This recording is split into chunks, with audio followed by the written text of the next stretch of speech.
Day 8, our last day in Singapore, here for our brunch lunch at this hawker center nearby our hotel. It was like a 10-15 minute walk, so not too bad. Yep, everything is open air. It was super humid. It was pretty crowded too. A lot of locals there. It was pretty much all locals there actually. Um, Super cheap as well. I think we got like a chicken rice and chung fan, but um, yeah, I mean the food was good. It was cheap, nothing to complain. There's like produce sellers, like you can buy fruits, veggies, and meat in the hawker center too. So it's like a grocery store there as well, and then there's always like convenience stores and like household goods stores around it as well. Um, Stomach not feeling too great.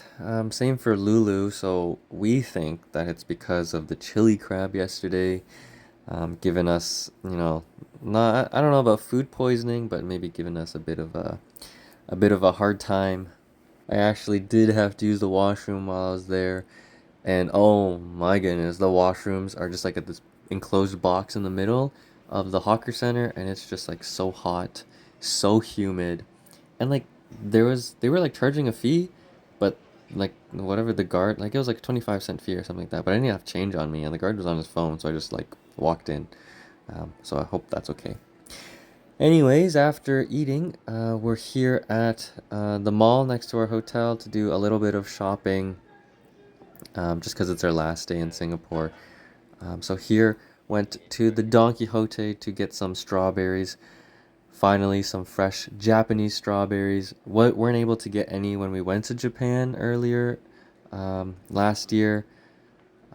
And then the white strawberries in Shenzhen were such a disappointment. But the strawberries here, they were really good.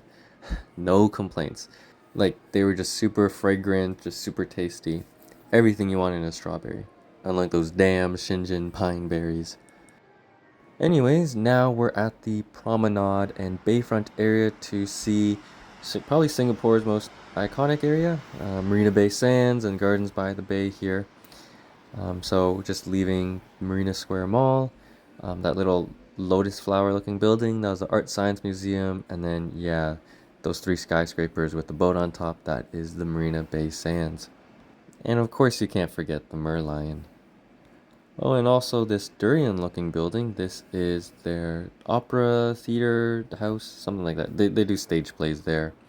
And yeah, made to look like a durian. Why can't we have this in Toronto? Why do our buildings have to be so boring? But we're pretty much just walking around this entire bay. And yeah, I don't know, it was really humid or really hot today. It just felt really tiring. It was only like a 30-minute walk or something. But man, halfway through this walk, I suddenly just got really, really nauseous. Like I felt like I could throw up at any time. That was really rough, especially with like the heat. So when we finally got to the Marina Bay Sands and to the AC, that was really, I felt really relieved. Except there's nowhere to sit in here. Like literally, we're just walking around, just nowhere to sit. But this is definitely a very expensive mall, and they even have a canal with boats running in the middle of the mall, but there's not even just a single bench, which kind of sucked. But we make our way to the Marina Bay Hotel itself, and there was some seating in the lobby, so we were able to sit down, and I was able to recover and stop feeling like I could puke at any moment. So just sat down for a little bit. And here we are crossing this walkway to see the Gardens by the Bay area. Of course, taking a look back at the Marina Bay Sands. One day, I'm going to stay there for one night. It's like $600 for one night. It's actually crazy. Um, but that entire boat on top, like it has an infinity pool, it has a bar, there's a whole bunch of stuff on top. I think just going up to the top, like just the observation deck, that already costs like $20, which is kind of crazy. Anyways, we're in the Gardens by the Bay area, and as the name suggests, there's a whole bunch of gardens. There's also two enclosed domes that you have to pay for, so we bought tickets. The first one here is the Cloud Forest Dome, and I think it's probably the most famous and popular one because of the waterfall. And yeah, this place is just absolutely covered in plants. There's trees, every sort of plant here. You take an elevator to the top, and then there's a pond. There was these two people doing a painting or some kind of artwork at the pond as well. You get some nice views of the garden, and then how you get down is through these walkways that are suspended in the air. And so it's really nice, uh, just the walls of this mountain, I don't know what it is, are just absolutely covered in plants. You get really great views outside. It's just nice looking at plants, but you are quite high up. This definitely triggered my fear of heights. But yeah, lots of people just taking photos here. You eventually make your way inside of the mountain, and then there's this little, there's one area with gemstones that's pretty small, and then there's this other little exhibit area about global warming with this little theater room that shows these two 10-minute videos, I think, about global warming and the effects.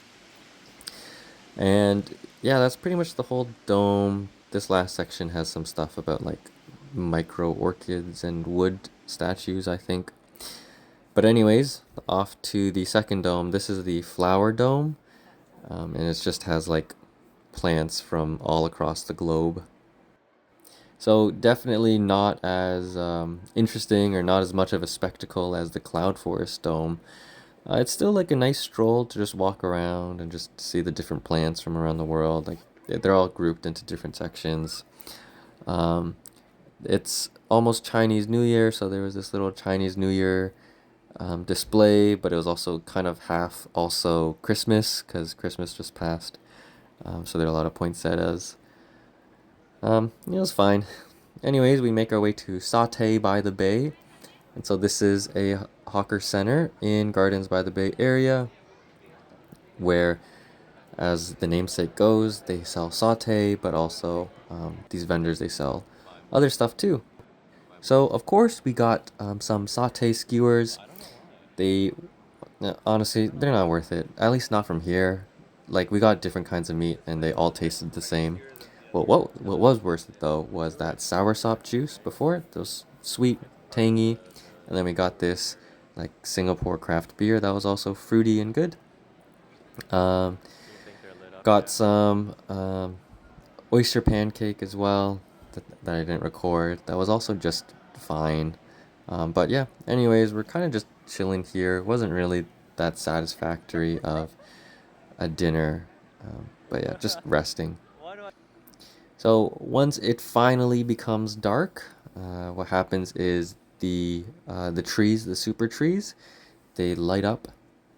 And actually, the main super tree grove area, forest, I don't know what they're called. They actually do a light show twice a night, I believe. So we were here for the first one at 7:45 p.m., I believe. And yeah, it's all right. The trees, they just light up in sync with music. Um, there's some like, it lasts for like 20 minutes. There's some of the songs are from musicals. I remember one of them was from Les Mis. But yeah, it's okay. It's always a super popular event. There's like a bunch of people, like the floor is just completely filled with people just sitting and just filming with their phones.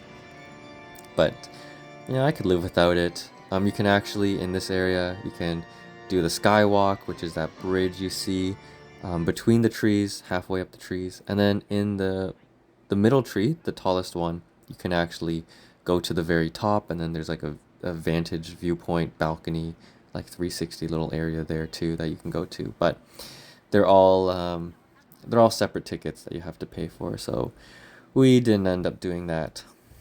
Also, after the tree lighting, the tree light show ends, there's always a massive crowd of people just making their way out of Gardens by the Bay. So definitely have to be careful of the crowd after. But going back to Marina Bay Sands, I mean, how could we be here in Singapore and not go to the casino. So we're going to the casino. Somebody actually got this $200,000 like jackpot big win right beside us, which is kind of crazy. So when you go in, you can actually redeem this voucher if you're a tourist for like $20. So we went there to redeem a voucher, but the line it took like 10 minutes each person, or like 20, it took like 20 minutes each person, so we were standing there for like an hour. It was actually terrible. We were there for like an hour and 15 minutes, and an hour of that was just waiting for the line. So Mubin didn't come with us because he didn't bring his passport. You do need your passport to go in. So he kind of waited in the mall. Sorry, Mubin. Anyways, after that we went back here, went back to the hotel, to ABC restaurant that we visited yesterday, just for a little bit of a late night snack. I got this cheese prata, which was simple but also really good. The dips were really good. Then also Mubin got this pani puri for us, and it was also good, but it was at the upper limit of my spice tolerance. So just had a quick late night snack before heading back to our hotel to get like 3 hours of sleep because our flight tomorrow is in the morning. Right, 再见.